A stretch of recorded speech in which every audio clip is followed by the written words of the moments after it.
여러분 이 기사가 그 처음으로 이 복음이 발생한 지역 바깥 대륙으로 드디어 이제 만방을 향해서, 열국을 향해서 복음이 전거되는 사건의 제일 효시가 되는 첫 사건이 됐기 때문에 우리가 지난 시간에 이 부분을 보면서 시작을 했습니다. 그죠? 지난 시간에 우리 말씀을 나누었던 제목이 빌립이 에티오피아 내시를 만났다. 제가 그렇게 했는데, 빌립이라는 사람을 통해서 이 에티오피아 내시가 이제 이 복음에 접촉하는 그 상황을 제가 설명하기 위해서 제가 그 제목을 붙였습니다. 이 에티오피아 내시인 이 사람의 국가적인 혹은 사회적인 영향력과 학식에 대해서 제가 설명을 했습니다. 그런데 그보다 더 가장 중요한 포인트는 이 사람이 진지한 구도자였다는 겁니다. 진리를 추구하는 사람이었다. 먼 이국에서 예루살렘까지 와서 예배를 드릴 정도로 열성을 다해서 진리를 찾고 구했던 그런 사람입니다. 그런데 아직 만족하지 못하고 알지 못하는 가운데 이 사람이 고국으로 돌아가고 있었습니다. 그런데 한 가지, 그가 돌아가고 있는 마차 위에서도 이사야의 글을 읽고 있었다라는 사실이 우리에게는 아직 마무리되지 않은 구도의 어떤 진행을 보여주고 있는 겁니다. 이 사람이 아직 돌아가고 있지만 자기가 진지하게 구도하는 그 걸음을 완전히 멈춘 것은 아니구나. 그래, 그의 구도 순례가 끝났다거나 아무 성과 없이 이렇게 그냥 마무리됐다고 생각하면 안 될 그런 여지를 우리에게 보여주고 있는 겁니다. 그래서 거기에 주님이 보내신 주님의 에이전트 필립이 이제 개입합니다. 말하자면 지난 시간은요, 여러분 이 에티오피아 내시에게 다가간 사람 이 필립을 우리가 살펴봐서 오늘 계속된 말씀을 준비했다고 볼 수가 있습니다. 그래서 지난 시간의 제목이 여러분 필립이 에티오피아 내시를 만났다, 제가 이렇게 붙였다는 겁니다. 자, 이제 그러면 오늘 이 시간에는 이제 주님이 어떻게 이 에티오피아 내시를 다루시고 그를 만나셔서 그에게 구원의 생명을 베푸시는지를 봐야 됩니다. 제목을 같이 한번 읽어보시겠습니까? 시작. 주님이 에티오피아 내시를 만나시다. 첫 번째가 이제 필립에게 떨어진 주님의 명령입니다. 주님은 더 이상, 여러분, 주님은 더 이상 친히 일하시지 않습니다. 부활하신 주님은 더 이상 땅 위에 머무시지 않습니다. 주님이 승천하십니다. 여러분, 이 사실은 딱 단적으로 두 가지를 우리에게 의미합니다. 하나는 주님이 임마누엘, 사람들과 함께 계시는 하나님, 우리들과 함께 있었던 우리 가운데 계시는 하나님, 그 임마누엘 하나님에서 하나님이 다시 영광의 하나님의 자리로 승귀하신 것을 말합니다. 하나님의 자리로 이제 돌아가신 겁니다. 그걸 현상적으로 보여준 사건이 승천입니다. 제자들 눈앞에서 승천이라는 이 퍼포먼스를 주님이 행하시지 않았어도 얼마든지 주님은 하나님 보좌 우편으로 돌아가실 수 있습니다. 금방. 그러나 승천이라는 역사적 사건을 통해서 이 거룩한 성규의 사실을 인간 역사 가운데 확실하게 고정을 시키신 겁니다. 사람들이 보는 앞에서, 인간들이 있는 그 시간과 공간 위에서 주님이 승천하시는 걸 보여주시면서 이 사건을 역사적으로 인간 역사 가운데 있는 사건으로 고정하신 겁니다. 주님께서 몸으로 부활하셨고 이 수백 명 사람들이 지켜보는 가운데 승천하셨다는 사실을 여러분, 제자들이 우리에게 전해준 그대로 믿습니까? 여러분 믿습니까? 주님의 말씀을 신화나 허구가 아닌 역사적 사실로 믿는 것이고, 그 믿음이 계시에 대한 우리의 믿음, 혹은 몸으로 계셨던 주님의 사심과 가르치심과 죽으심과 부활을 그대로 믿는 믿음을 고백하는 것이기 때문에 이 아멘이 굉장히 중요한 겁니다. 우리가 신앙 고백할 때, 사도신경 같은 신앙 고백할 때 주님께서 승천하셨다는 사실을 꼭 거기서 명시를 하는 이유가 그겁니다. 믿습니다. 성천이 의미하는 또 하나의 의미가 뭔가 하면 주님이 더 이상 영혼들을 친히 부르시고 친히 다루시고 친히 고치시고 친히 가르치시고 친히 구원을 주시고 친히 새롭게 하시는 그 일을 주님께서 직접 하시지 않겠다는 겁니다. 이제는 그게 성천입니다. 그걸 분명히 하시려고 제자들 앞에서 승천하십니다. 여러분, 주님께서 승천하시기 전에 마지막으로 하신 말씀이 무슨 말씀인지 아십니까? 이게 사도행전 1장 6절부터 9절까지 말씀 같이 한번 읽읍 시작.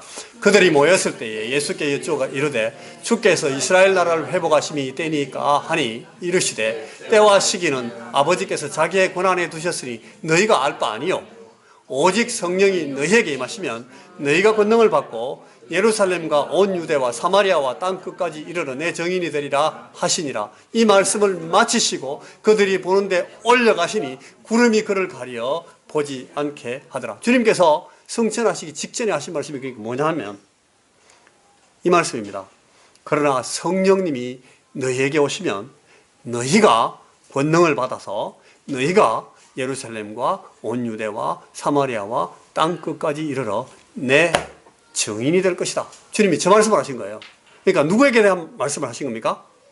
너희에 대한 말씀을 한 거예요. 주님은 너희가 할 일을 말씀하십니다. 너희가 할 일에 대해서 말씀하시고 주님은 승천하십니다. 나는 하늘로 올라간다. 너희가 내 뒤에 남는다. 그래서 내가 해오던 일들을 이제 앞으로는 너희가 해야 된다. 너희가 한다. 그래서 누가 오시게 돼 있다? 그 얘기입니다. 그러니까 성령께서는 왜 오십니까? 뭐하러 오시는 겁니까? 우리로 하여금 주님이 시키신 이 일을 제대로 하게 하시려고 오시는 겁니다. 바로 하게 하려고, 온전히 하게 하려고 성령께서 오시는 겁니다. 성령님 딴 거 하러 오시는 게 아니에요. 우리에게 오셔서 우리로 하여금 주님이 말씀하신 저 너희의 일, 우리로 하여금 그 너희가 되게 하시고 주님이 저 시키신 그 너희의 일을 하게 하시려고 오시는 겁니다. 여러분, 왜 여러분 성령 충만하시는 겁니까? 성령 충만 우리 많이 말하잖아요. 왜 성령 충만하셔야 돼요? 방언하고 뭐 병도 고치고 기도 많이 하고 은혜 많이 받고 새 사람이 되고 능력의 사람이 되려고 성령 충만하시는 겁니까? 성령 충만은 그게 아니에요. 성령 충만은 그거 해가지고 저거 하라고. 여러분, 저거 하라고. 성령께서 오시고 성령에 충만하라고 하는 겁니다. 주님이 부탁하시는 저거 하라고. 우리가 성령 세례를 받고 저거 잘하기 위해서 성령 충만하는 겁니다. 주님이 이렇게 말씀하셨고 사도들도 계속 그렇게 말합니다. 성령 충만 받아라.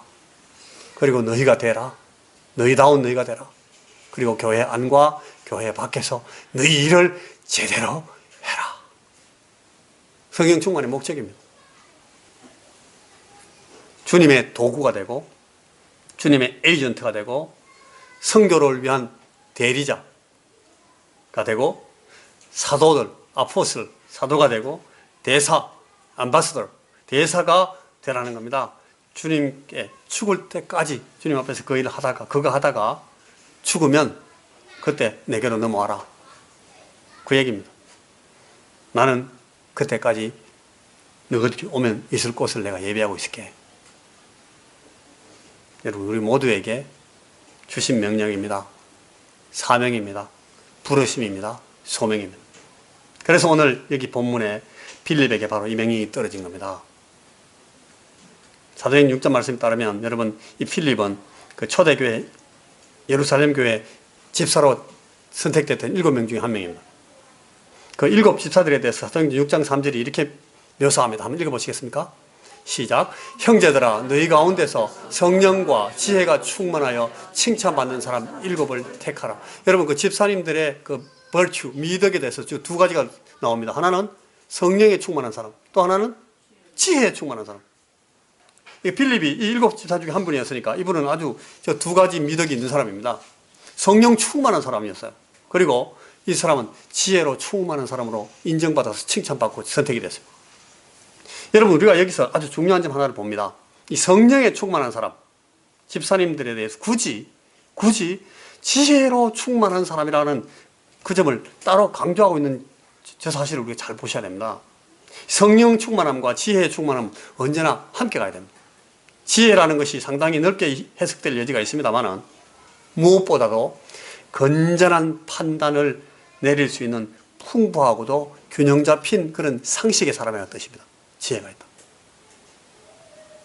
우리는 종종 교회 안과 밖에서 성령 충만하다고 스스로 주장하면서도 아주 말도 안 되는 아주 얼토당토 않는 그런 어리석은 짓들을 일삼는 사람들을 들어볼 수가 있어요. 바른 것이겠습니까? 그가 성령 충만하다고 주장하는 그 사실을 우리가 인정해도 되겠습니까? 그런 분들은 아니라는. 이 점에서 필립은 잘 준비된 사람이었어요. 그는 사람들에게 어떻게 접근해야 될지를 압니다. 특별히 그 가운데서도 자기보다 훨씬 지체가 높고 권세가 있는 사람들에게 어떻게 접근해야 되는지를 그 지혜를 알고 있는 사람이에요. 그래서 제대로 지혜 있게 이 사람들을 상대합니다. 그래서 여러분 여기 정말 잘 보셔야 될 중요한 사실이야. 사도행전 8장 5절 이하의 말씀에 나오는데 한번 읽어보시겠습니까? 같이. 저 앞에 나왔습니다. 시작. 그 흩어진 사람들이 두루 다니며 복음의 말씀을 전할새 필립이 이 사마리아 성에 내려가 그리스도를 백성에게 전파하니 무리가 필립의 말도 듣고 행하는 표적도 보고 한 마음으로 그가 하는 말을 따르더라. 많은 사람에게 붙었던 더러운 귀신들이 크게 소리 지르며 나가고 또 많은 중풍병자와 못 걷는 사람들이 나으니 그 성에 큰 기쁨이 있더라. 여러분 저기 보세요. 막 사람들에게 붙어 더러운 귀신들이 막 소리 지르며 나가고 많은 중풍병자들이 치료함을 받고 못 걷는 사람이 막 일어나서 안전병이가 치료함을 받는 저런 일들이 누구가 사역할 때 일어나는 일들입니까? 예수님이 하시던 일입니다. 그죠? 저걸 막 필립이 하고 있어요, 지금. 사마리아 성에서. 사마리아는 지금 우리 말하면 부산입니다. 세컨 비기스트 시리입니다. 그 당시에 거기 예루살렘, 그 다음에 사마리아. 두 쪽으로 나눠졌던, 평양이라고 말하는 게 맞을지 모르겠는데, 북이스라엘의 수도였으니까요. 이 예루살렘 북구가는 도시에서 이제 본격적으로 열리는 선교의 상황을 직접 핸들하고 있는 사람이 누굽니까? 필립입니다. 필립이 전도 활동을 지금 막 사마리아를 막 흔들면서 사마리아 영적 세계에 큰 충격을 주면서 그 지역과 지역민들의 영적 상황을 완전히 재편하고 있습니다. 수많은 사람들이 모여서 하나님 말씀 듣고 필립 집사의 표적도 보고 한 마음으로 사람들이 그의 말을 따르고 있습니다. 따른다라는 말을 요새 말로 하면 이게 follow입니다. follow. 많은 팔로워들이 막 필립을 따라왔다는 거예요. 필립이 유튜브 띄우면 사람들이 막 하루에 막 100만 명씩 막 들어갑니다. 사람들에게 붙었던 귀신들이 크게 소리 지르면서 나가고 많은 중풍병자와 못 걷는 사람들이 막 나왔습니다. 큰 기쁨이 그 성에 있었어요. 예수님이 일하실 때 있었던 바로 그 일 그대로 일어나고 있습니다. 필립 집사님의 전도 활동을 통해서 사람들이 예수를 알게 되고 예수의 복음을 믿게 되는 상황입니다. 부흥이 막 일어나고 있습니다. 그런데 그게 갑자기 그 좋은 상황인데 거기 이 명령이 떨어지는 겁니다. 야, 너 26절 보시겠어요? 시작. 그때 주님의 천사가 필립에게 너는 예루살렘에서 가사로 내려가는 광야길로 향하여 남쪽으로 가거라 하고 말. 그래서 필립은 즉시 출발해. 사마리아를 떠나 광야길로 나가라는 명령이 떨어지는 겁니다. 이런 걸 보고 우리 말로 띵한 명령이 떨어진 거예요. 왜 이러시지 갑자기? 여러분 바로 이 부분이 어렵습니다. 여러분 저게 지금 어떤 명령인가 한번 도표를 한번 보십시오. 이걸 포기하고 저걸 선택하라고 명령이 떨어졌는데 포기할 게 뭔가 하면 현재 성황리에 진행되는 사역을 포기하라는 겁니다. 그리고 아주 막연하고 막막한 개척 사역으로 가라는 거예요. 맞습니까? 상식적으로. 또 현재 아주 보장된 열매와 보람을 포기하라는 거예요. 그리고 상황을 전혀 알 수 없는 막연한 불확실한 미래로 나가라는 겁니다. 명령입니다. 또 뭘 포기하는가 하면 크고 인구가 많은 이 성읍을 포기하고 어디로 가요? 아무도 없을 것 같은 광야로 나가라는 겁니다. 그리고 사람들이 기뻐하는 전략 요충지를 떠나서 포기하고 누가 기다릴지 알 수 없는 소외의 자리로 나가라는 겁니다. 이 명령에 필립이 어떻게 했어요? 즉시 순종합니다. 두말 않고 다시 생각할 필요도 없이 재고도 하지 않고 그냥 그대로 순종합니다. 어떻게 가능합니까? 필립이 어떻게 이럴 수가 있었겠어요? 그 말은 성경의 계시가 일관되게 우리에게 말하는 게 뭔가 하면 주님과 이 필립이 깊은 교제 안에 있다는 거예요. 성령 안에서 주님과 교통하는 거예요.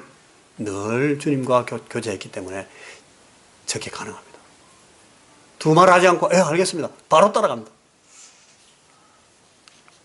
주님과 깊은 교통 안에 있는 사람만이 저렇게 순종할 수 있습니다. 이렇게 주님의 명령에 민감할 수도 있고 이렇게 주님을 신뢰하고 순종할 수가 있습니다. 저도 마찬가지고 여러분도 다 마찬가지. 주님과 깊은 교제 안에 있을 때만 이렇게 가능합니다. 그러지 않으면 뭐 목사이라 누구라도 안 됩니다. 못 합니다. 엉뚱한 소리하고 엉뚱한 짓 합니다. 주님께서 명하시는 명령에 대해서 왜 그런 말씀을 하십니까? 이렇게 말합니다. 저도 자주 그럽니다. 그리고 이 명령 자체가 지금 그리 구체적으로 보이지도 않아요. 지금 자기 눈앞에 있는 이 프랙티컬한 상황을 포기하고 나가야 되는 그 명령이 막연해. 설명도 따로 없고 목적이나 결과에 대한 구체적인 주님의 상세한 설명도 안 해주셔요. 붙어있지 않아. 광야길로 내려가라. 혼자서 그냥 가라. 아무 심각한 의미도 없어 보이는 이 명령에 순종하기 위해서 필립은 그의 전도와 복음에 열광하는 많은 사람들과 큰 성읍을 그냥 내려놓고 바로 떠나는 겁니다. 자, 둘째. 그런데 사실은 그게 그냥 그렇게 된 게 아니고 각각의 당사자에게 주님은 준비시켜 놨습니다. 두 당사자가 나오는데 한 사람은 필립이고 한 사람은 넷입니다. 이디오페 넷이. 이디오페 넷이는 자기 임무를 수행하기 위해서 불가피한 행로를 따라서 이제 귀국길에 올랐는데 가는 길에도 선지자 이사야의 글을 읽으면서 연구하고 또 상고하고 있습니다. 무슨 일이 일어날지 알 수 없었던 그였지만은 이 두루마리를 들고 읽으면서 깊이 생각하고 있습니다. 이게 지금 준비입니다. 그냥 읽고 있었을 뿐 아니라 읽으면서도 깨닫지 못하는 자신의 한계와 무지를 통감하고 있습니다.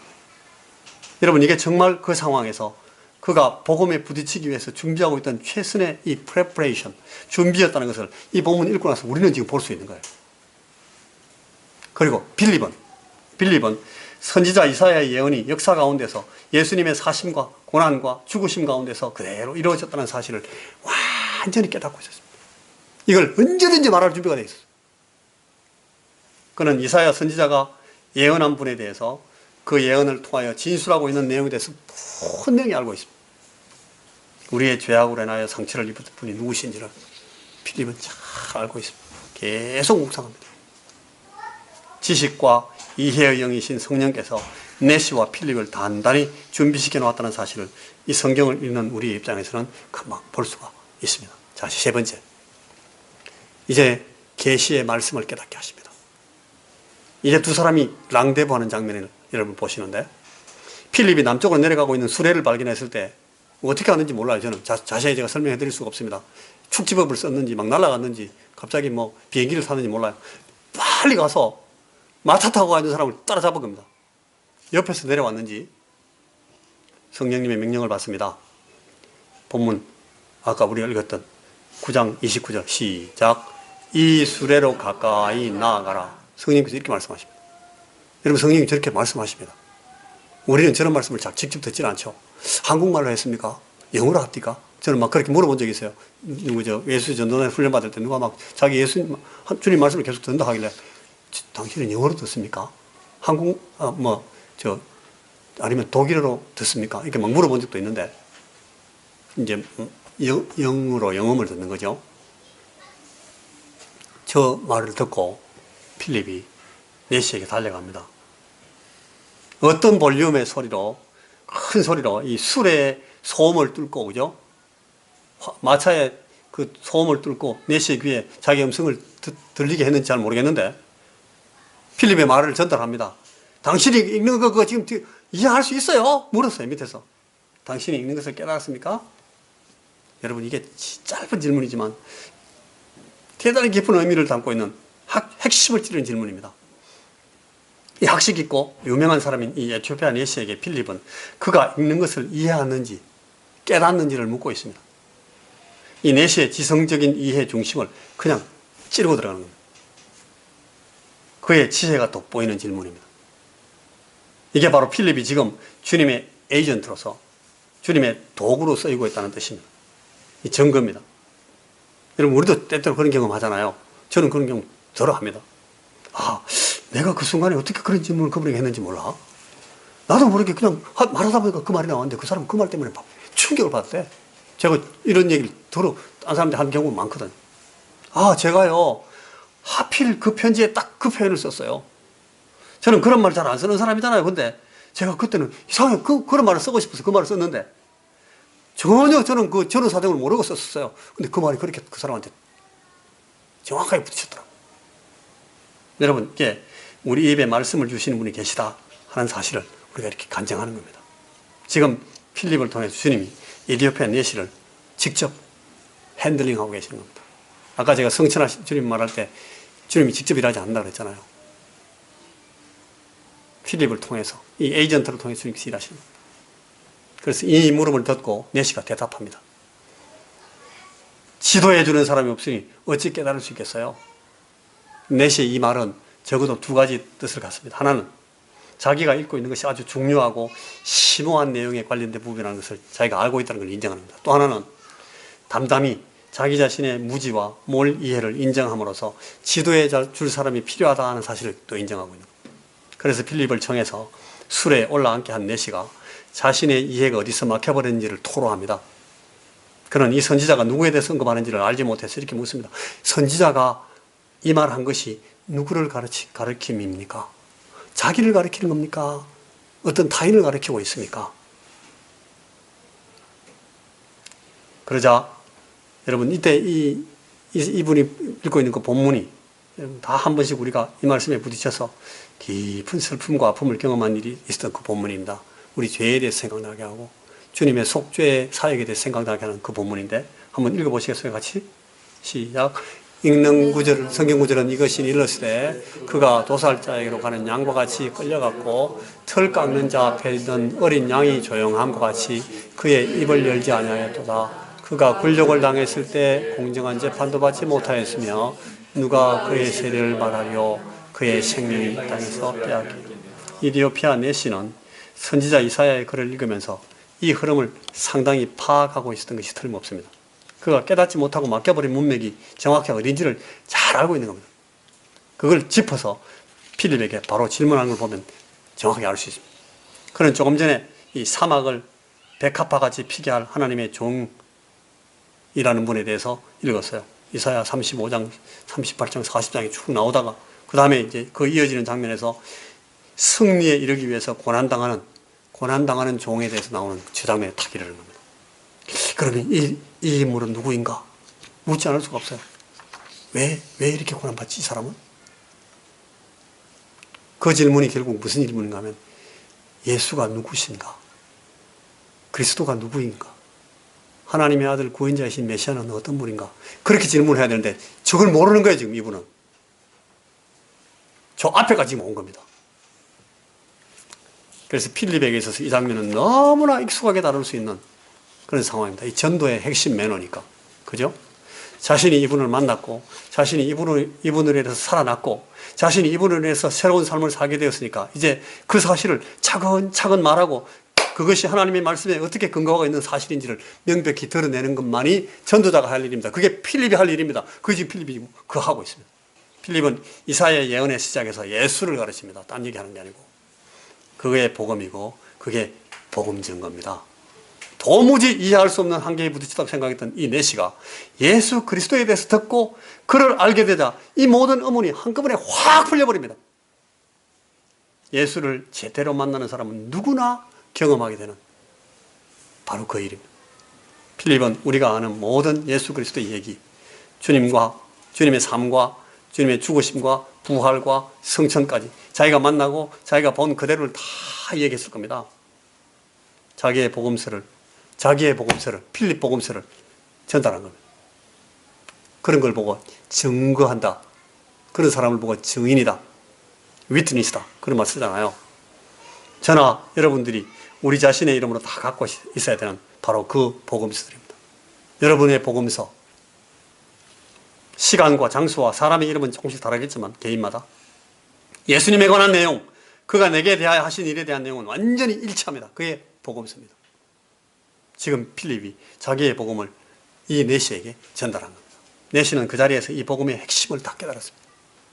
그는 이사야 예언을 성취하신 그분에게 부복하고 그분에게 순종할 마음의 결단을 가졌습니다. 아마도 필립은 그에게 이런 결단, 여러분 이제는 여왕 간다게 말고 다른 차원에서 더 영원한 왕국의 왕이 되셔서 이제 당신의 주님이 되시는 그분에게 복종하고 순종하는 행동을 하라고 요청했을 겁니다. 한 여왕의 신하고 한 왕국의 킹덤, 왕국의 이 장관이었던 그가 왕이 되시는 분에게, 그의 왕이 되신 분에게, 그의 주군이 되신 분에게 어떻게 반응해야 되고 어떻게 행동해야 되지는 너무너무 잘 알고 있습니다. 너무 익숙합니다. 그래서 묻습니다. 보시오, 저기 물이 있으니까 제가 세례를 받으면 무슨 거리낌이 있습니까? 두 사람이 곧바로 물로 내려갔습니다. 세례 받음으로써 주님께 대한 자기의 복종을 행동화시킨 겁니다.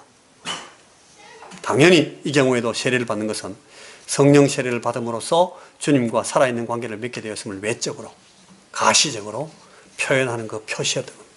자, 마지막 네 번째, 이 사람들이 두 분이 다, 필립과 이 이디오피아 여시, 우리 개인적인 그 고유명사 이름 알지도 못해요. 이 두 사람이 다 기쁨으로 순종합니다. 성령께서는 필립을 또 다른 지역에 투입하시기 위해서 확 데려가십니다. 그런데 내시는 기쁘게 자기 길을 갔다, 그렇게 되어 있어요. 저는 이 기사의 결말에서 너무 큰 은혜를 받습니다. 저는 이 장면을 쭉 보면서 여러 번 봤는데 오늘은 제가 저 장면에서 제일 깊은 은혜를 받았어요. 저는 이 에디오피아 내시의 단순하고 철저한 주님에 대한 신뢰를, 아주 완전히 초신자지만 정말로 확실하게 자기 주군이 되신 분에게만 완전히 의지하는 이분의 믿음이 너무 부럽습니다. 필립이 사라졌어요. 금방 다시는 보지 못하게 없어졌습니다. 그런데 눈에 보이던 이 사람이 사라진 것으로 인해서 전혀 당황하거나 우울해하지 않습니다. 이 사라져버린 존경할 만한 사람, 사역자, 동료, 친구에게 어떤 미련을 가지고 낙심하지 않습니다. 그럴 필요가 없습니다. 내시는 주님을 만났고 이미 그 주님을 자기 마음 가운데 모시고 있었기 때문에, 그걸 너무나 확실히 이 프랙티스하고 경험했기 때문에, 주 동행지도 그런 말 하잖아요. 주님과 함께 가는 길. 그 의미와 실제를 아주 단순하고도 확실하게 믿고 살기 시작했기 때문에 그렇습니다.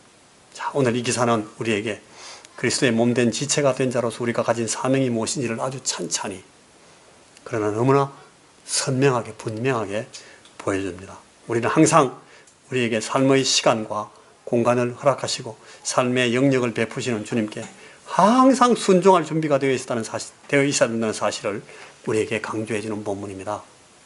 열방을 향한 선교의 문이 열리던 첫 장면에서 선교사의 자기를 가진 우리 선배 이 필립은 주님의 대리인으로서 아프리카 대륙에서 나온 그 첫 사람을 이렇게 결정적인 모습으로 만나고 있습니다.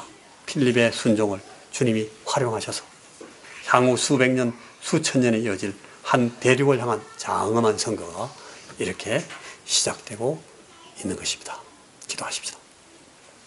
주님, 우리가 어떤 사람으로 오늘 이 시간, 이 공간 위에 서 있는지를 날마다 잊지 않고 우리에게 주신 이 삶의 영역 안에서 이 사실을 이해하게 하시고, 주님께서 우리를 왜, 무엇을 위해서 어떻게 부르시는지를 항상 민감하게 듣고 살면서 주님의 종으로, 주님의 사자로, 주님의 에이전트로, 대사로 그렇게 우리의 인생을 걸어나갈 수 있도록 우리와 동행하시고 성령께서 날마다 우리를 붙들어 주시옵소서. 예수님 이름으로 기도하옵나이다.